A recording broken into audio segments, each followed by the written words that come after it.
जय सिया राम। इस अंक में राजा प्रताप भानु का वन में मुनि से हुई भेंट का उल्लेख है। फिरत विपिन आश्रम एक देखा, तह बस नृपति कपट मुनि बेखा। जासु देश नृप लीन्ह छड़ाई, समर सेन तजी गयउ पराई। वन में फिरते फिरते उसने एक आश्रम देखा। वहां कपट से मुनि का वेश बनाए एक राजा रहता था, जिसका देश राजा प्रताप भानु ने छीन लिया था और जो सेना को छोड़कर युद्ध से भाग गया था। समय प्रताप भानु कर जानी, आपन अति असमय अनुमानी। गयो न गृह मन बहुत गलानी, मिला न राजहि नृप अभिमानी। प्रताप भानु का समय अर्थात अच्छे दिन जानकर और अपना कुसमय अर्थात बुरे दिन अनुमान कर उसके मन में बड़ी ग्लानि हुई। इससे वह न तो घर गया और न अभिमानी होने के कारण राजा प्रताप भानु से ही मिला। रिस उर मारी रंक जिमि राजा, विपिन बसई तापस के साजा। तासु समीप गवन नृप कीन्हा, यह प्रताप रबीतहि तब चीन्हा। दरिद्र की भांति मन ही में क्रोध मारकर वह राजा तपस्वी के वेश में वन में रहता था। राजा प्रताप भानु उसी के पास गया। उसने तुरंत पहचान लिया कि यह प्रताप भानु है। राउ तृषित नहीं सो पहचाना, देखी सुबेख महामुनि जाना। उतरी तुरगते कीन्ह प्रणामा, परम चतुर न कहेउ निज नामा।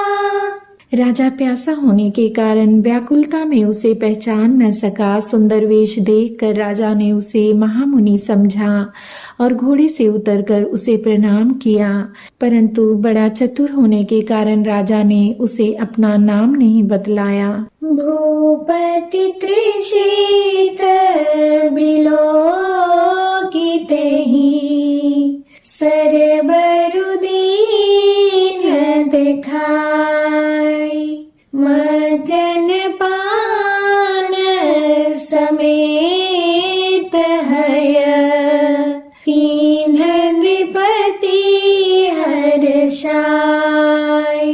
राजा को प्यासा देखकर उसने सरोवर दिखला दिया। हर्षित होकर राजा ने घोड़े सहित उसमें स्नान और जलपान किया। गैशम सकल सुखी नृप भयउ, निज आश्रम तापस लय गयउ। आसन दीन्ह अस्त्र बिजानी, पुनि तापस बोले मृदु बानी। सारी थकावट मिट गई। राजा सुखी हो गया। तब तपस्वी उसे अपने आश्रम में ले गया और सूर्यास्त का समय जानकर उसने राजा को बैठने के लिए आसन दिया। फिर वह तपस्वी कोमल वाणी से बोला, को तुम कस बन फिरहु अकेले, सुंदर जुबा जीव पर हेले। चक्रवर्ती के लक्षण तोरी, देखत दया लागे अति मोरे। तुम कौन हो? सुंदर युवक होकर जीवन की परवाह न करके वन में अकेले क्यों फिर रहे हो? तुम्हारे चक्रवर्ती राजा के से लक्षण देखकर मुझे बड़ी दया आती है। नाम प्रताप भानु अवनीसा, तासु सचिव मैं सुनहु मुनीसा। फिरत हेरे परउ भुलाई,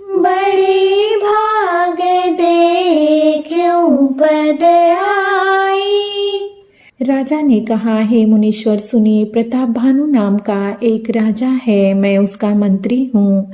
शिकार के लिए फिरते हुए राह भूल गया हूँ। बड़े भाग्य से यहाँ आकर मैंने आपके चरणों के दर्शन पाए हैं। हम कह दुर्लभ दरस तुम्हारा, जानत हो कछु भल हो निहारा। कह मुनि तात भयउ अंधियारा, जो जन सतरी नगरु तुम्हारा। हमें आपका दर्शन दुर्लभ था, इससे जान पड़ता है कुछ भला होने वाला है। मुनि ने कहा, हे तात, अंधेरा हो गया है, तुम्हारा नगर यहाँ से 70 योजन पर है। निशा घोर गंभीर बन, पंथन सुनहु सुजान। बसहु आजु अस जानी तुम, जाएहु होत बिहान। हे सुजान सुनो, घोर अंधेरी रात है, घना जंगल है, रास्ता नहीं है। ऐसा समझकर तुम आज यहीं ठहर जाओ, सवेरा होते ही चले जाना। तुलसी जसी भक्त व्यता, तैसी मिलई सहाय। आपुनु आवई ताहि पही, ताहि तहाँ ले जाई। तुलसीदास जी कहते हैं, जैसे भवितव्यता अर्थात होनहार होती है, वैसी ही सहायता मिल जाती है। या तो वह आप ही उसके पास चली आती है या उसको वहाँ ले जाती है। भले ही नाथ आय सुधर सीसा, बांधी तुरग तरु बैठ महिषा। नृप बहु भांति प्रसन्न से उताही, चरण बंदी निज भाग्य सराही। हे नाथ, बहुत अच्छा, ऐसा कहकर और उसकी आज्ञा से चढ़ाकर घोड़े को वृक्ष से बांधकर राजा बैठ गया। राजा ने उसकी बहुत प्रकार से प्रशंसा की और उसके चरणों की वंदना करके अपने भाग्य की सराहना की। पुनि बोले मृदु गिरा सुहाई, जाने पिता प्रभु करऊं दिठाई। मोहि मुनीस सुत सेवक जानी, नाथ नाम निज कहु बखानी। फिर सुंदर कोमल वाणी से कहा, हे प्रभु, आपको पिता जानकर मैं ढिठाई करता हूँ। हे मुनीश्वर, मुझे अपना पुत्र और सेवक जानकर अपना नाम विस्तार से बताइए। तेहि न जान नृप, नृप ही सो जाना। भूप सुहृद सो कपट सयाना। बैरी पुनि छत्री पुनि राजा, छल बल कीन चहई निज काजा। राजा ने उसको नहीं पहचाना, पर वह राजा को पहचान गया था। राजा तो शुद्ध हृदय था और वह कपट करने में चतुर था। एक तो बैरी, फिर जाति का क्षत्रिय, फिर राजा। वह छल बल से अपना काम बनाना चाहता था। समुझी राज सुख दुखित राती, अमान लई सुल गई छाती।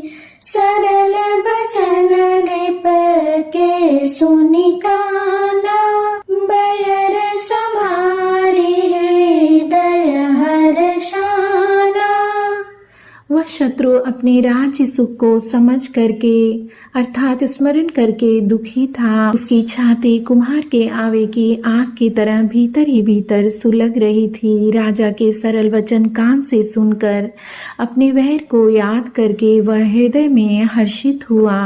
कपट बोरी बानी मृदुल बोले जुगोती समेत नाम हमार भिखारी अब निर्धन रहित निकेत। वह कपट में डुबोकर बड़ी युक्ति के साथ कोमल वाणी से बोला, अब हमारा नाम भिखारी है, क्योंकि हम निर्धन और अनिकेत अर्थात घर द्वारहीन हैं।